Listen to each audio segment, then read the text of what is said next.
As you heard, my name is Tintin Hodén, and I'm a PhD student at Linköping University since the autumn of 2012, although I still live here in Stockholm.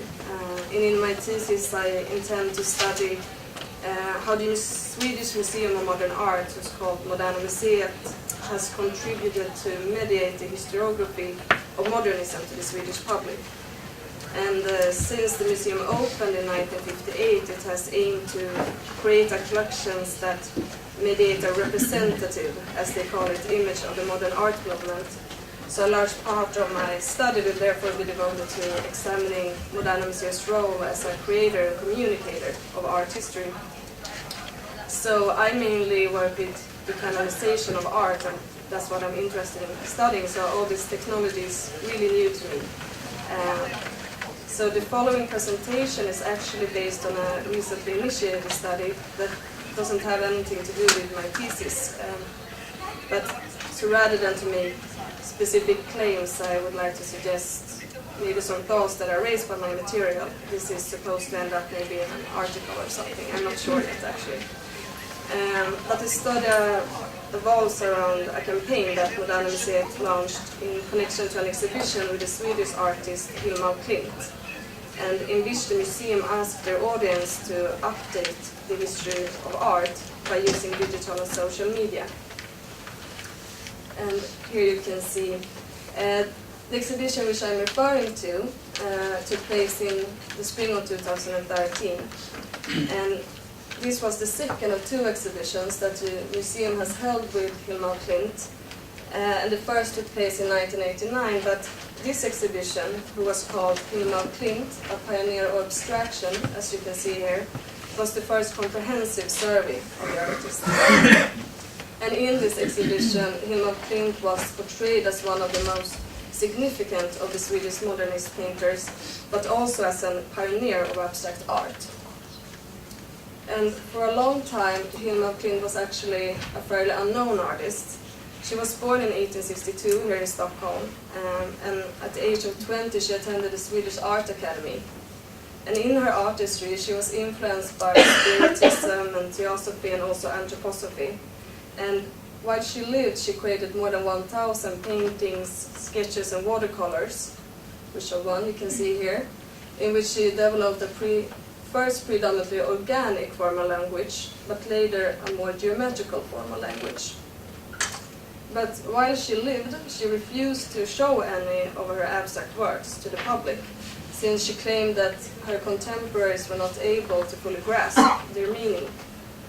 And in her will, she also stated that her abstract works were not supposed to be shown for the public until 20 years after her death.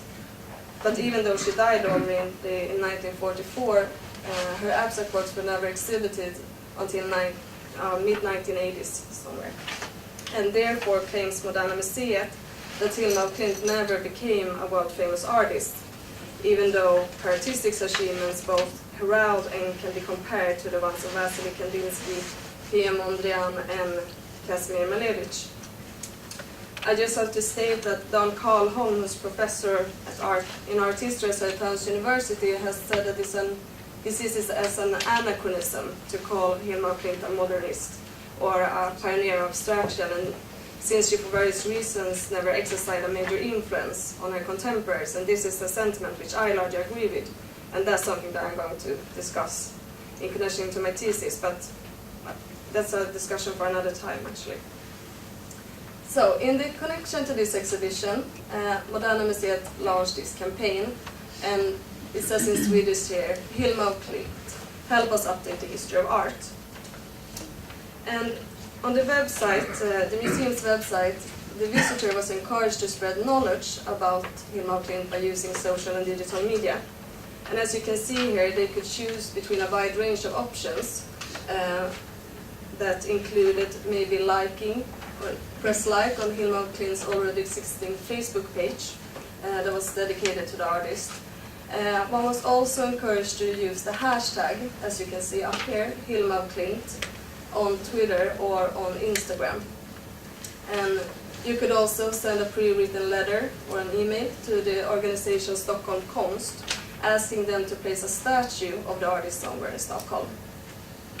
And you could also use Twitter to ask those responsible at the Swedish airport Arlanda to place a photo of Hilma af Klint somewhere in the airport's arrival hall. And what could you do? You could also use Wikipedia. You can translate an article of the artist, about the artist on Wikipedia. And as you can see here, only 12 languages of the 46 provided was actually translated, while over 1,000 hashtags on Instagram was used. And besides that, you can also follow Moderna Museet's attempt to make the Swedish Encyclopedia Nationalencyklopedin to publish an online article about the artist, which they also did. So by choosing between these various options, the participator could choose how much time he or she wanted to spend on the campaign.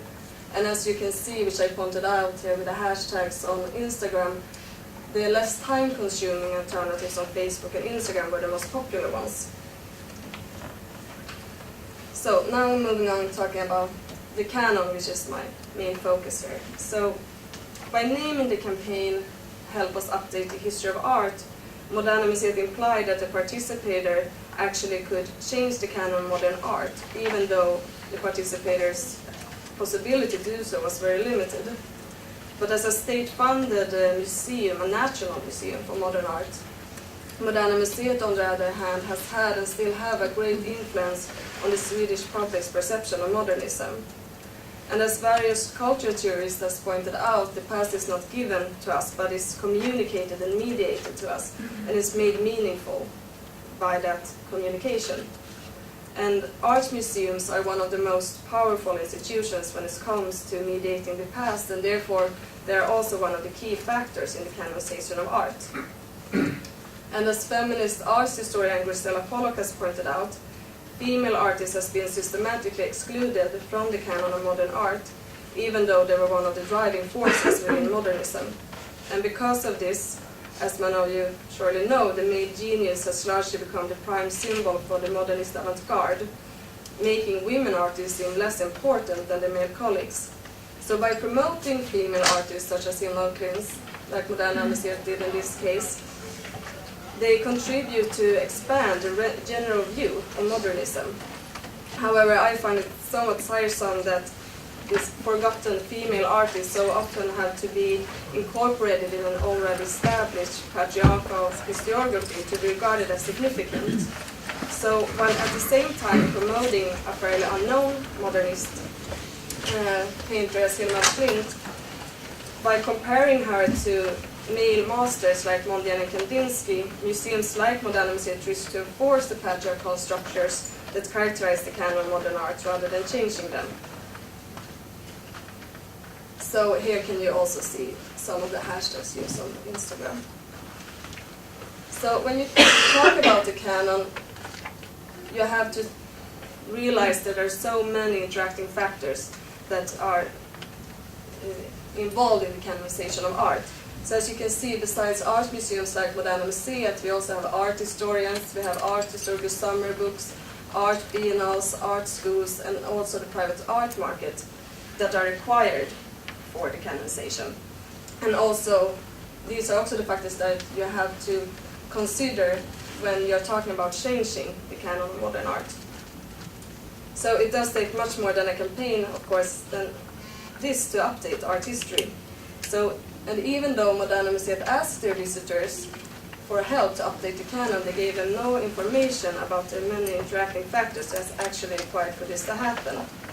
So I would like to suggest that the campaign helped the museum to further underline the importance of Hilma af Klint's artistic achievements for the public. And you can also see that social media can be used as an effective marketing tool. So while the actual exhibition followed a traditional theme, like you can see here, that positioned the visitor as a viewer and not a participator, the campaign promoted active participation from all players through interactivity, which allowed much more control to the public. So in this case, where the campaign actually encouraged multi-way communication, not just between Moderna Museet and its participators, but also between the participators' friends and followers on social communities. And I haven't had time to investigate this further, but it seems like this campaign was much appreciated by the museum's audience, and I think that one of the possibilities why this was because they ascribed significance to the visitor by asking them, with this rhetorical figure, by asking them to help us update the history of art. Use your friends, use your cell phones, you can do this. They also felt included. And I think that another point where this became popular was when you also could pose in front of the paintings in the exhibition and then sharing these on Instagram and on Twitter, and therefore positioning yourself in the cultural context that Moderna Museet offers. So rather than enabling Moderna Museet visitors to update the history of art, the campaign functioned as a marketing tool where the museum was able to spread the message that Hilma af Klint was an abstract pioneer to a large group of people. And taking into consideration that Moderna Museet was asked by the Swedish government to increase the younger audience in 2013, you could also question or further investigate if the museums, by making use of social media, also attracted a younger audience, since most people between, I think, in 2012, it was 47% of the Swedes that used social media every day, had some form of daily interaction with social media. And among these, the Swedes between 15 and 24 were the most frequent users. So Moderna Museet claimed that the campaign was meant to attract a culturally interested public, but this is a rhetorical figure that's often used by museums because they cannot afford to exclude potential audience groups. So rather than changing the canon of modern art, this can be seen as a way for Moderna Museet to keep up with current communication trends and as a way for the museum to further personalize their dialogue with their audience. And by making use of social media, one could hopefully attract an audience that not usually visits the museum, partly by making these people aware of the museum's activities, but also by making the museum as an institution dedicated to fine art seem less excluding. And I think there is where this campaign actually was very successful, because it really invited people, it made people be really interested in this exhibition, and it made the exhibition fun, although the actual exhibition was such a traditional one. So, to conclude then, by including and excluding artworks in their exhibition and in their collections, museums are powerful institutions when it comes to the canonization of art. And by exhibiting her works, Moderna Museet ascribed historical significance to Hilma af Klint, while at the same time functioning as a link between the artist and the Swedish audience. And by making those who contributed to the campaign spread information about the artist and the exhibition, Moderna Museet further underlined their claim that Hilma af Klint was an abstract pioneer, as well as highlighting their own importance as a feminist conscious and progressive institution. So even though the campaign in itself had very limited possibilities to change the canon of modern art, it may have allowed Moderna Museet to establish a more personalized dialogue with their audience. So that was it for me.